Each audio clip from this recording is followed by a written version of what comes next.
Olá, povo de Deus, quarta-feira da quarta semana da Quaresma, 2 de abril de 2025.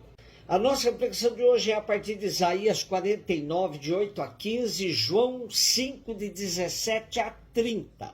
Isto diz o Senhor: eu atendo teus pedidos com favores e te ajudo na obra de salvação. Preservei-te para seres elo de aliança entre os povos, para restaurar a terra, para distribuir a herança dispersa, para dizer aos que estão presos, saí, e aos que estão nas trevas, mostrai-vos. E todos se alimentam pelas estradas e até nas colinas estéreis se abastecem. Não sentem fome, nem sede, não os castiga nem o calor, nem o sol, porque o seu protetor toma conta deles e os conduz às fontes d'água. Farei de todos os montes uma estrada e os meus caminhos serão nivelados. Eis que estão vindo de longe, uns chegam do norte e do lado do mar, outros da terra de Sinim. Louvai, ó céus, alegra-te, terra. Montanhas, fazei ressoar o louvor, porque o Senhor consola o seu povo e se compadece dos pobres. Disse Sião: o Senhor abandonou-me, o Senhor esqueceu-se de mim. Acaso pode a mulher esquecer-se do filho pequeno a ponto de não ter pena do fruto do teu ventre? Se ela se esquecer, eu, porém, não me esquecerei de ti. Os estudiosos de Isaías afirmam que os 66 capítulos compreendem épocas bem distintas e com muitos textos embaralhados, mas, a grosso modo, se costuma distinguir três grandes conjuntos. De capítulo 1 ao capítulo 39, do 40 a 55, do 56 a 66. O primeiro é atribuído a um profeta de nome Isaías. Os outros dois são anônimos, identificados como segundo e terceiro Isaías. O nosso texto de hoje é, portanto, do segundo Isaías, que viveu no século VI a.C., no cativeiro da Babilônia.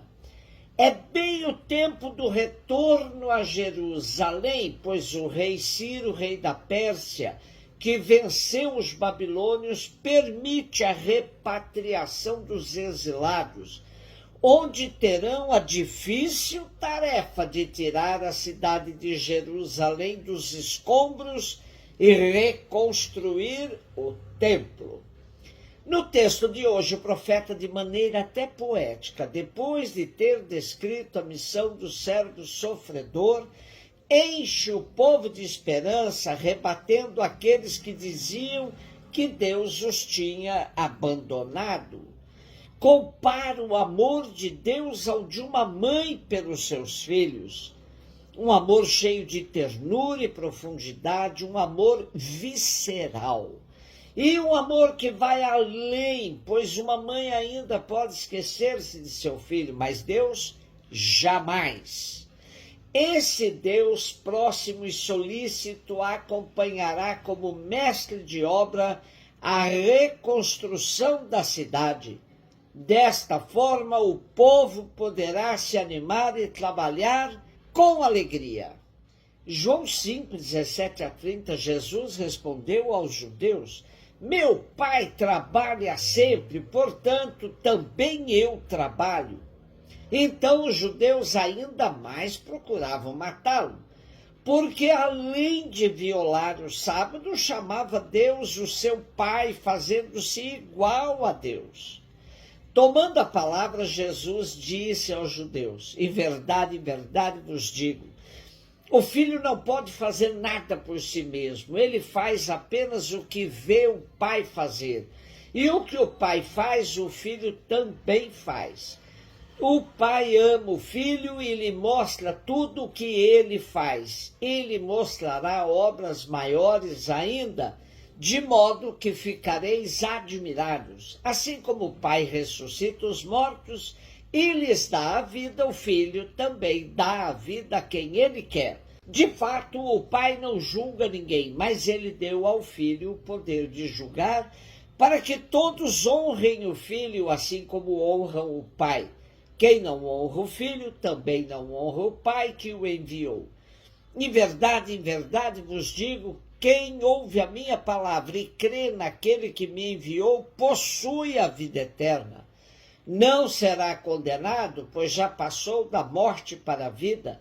Em verdade vos digo, está chegando a hora, e já chegou, em que os mortos ouvirão a voz do Filho de Deus, e os que a ouvirem viverão. Porque assim como o Pai possui a vida em si mesmo, do mesmo modo concedeu ao Filho possuir a vida em si mesmo.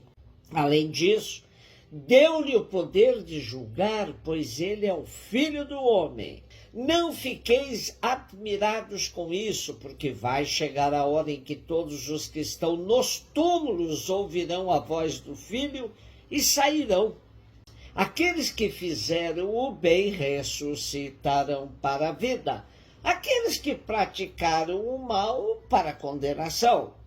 Eu não posso fazer nada por mim mesmo. Eu julgo conforme o que escuto, e meu julgamento é justo, porque não procuro fazer a minha vontade, mas a vontade daquele que me enviou. Nosso texto do Evangelho de hoje é imediatamente posterior à cura do paralítico, com a qual Jesus irritou e muito os judeus, que queriam matá-lo por ele ser um transgressor da lei sagrada do sábado. Porém, Jesus tornava a situação ainda mais difícil para seus compatriotas, ao se igualar a Deus Pai, usando como argumento: meu Pai trabalha sempre, eu também. Isso era inadmissível para um judeu.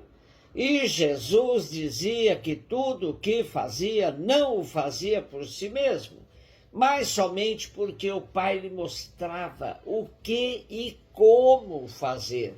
A plena unidade de ação entre o Pai e o Filho resulta da total obediência do Filho, que ama o Pai e partilha do seu amor por todos os pecadores. O Pai doa ao Filho o que só a ele pertence: o poder sobre a vida e a autoridade no juízo.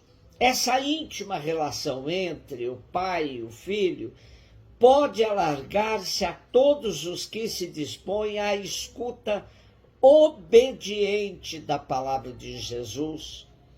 Com este ensinamento, Jesus deixa claro que o destino de cada um depende da escolha que se faz ao longo da vida.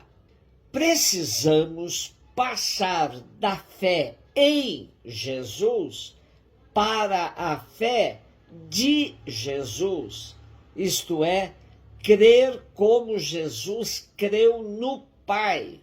Aprendermos a discernir sempre a vontade do Pai e amá-lo com total obediência, como fez Jesus.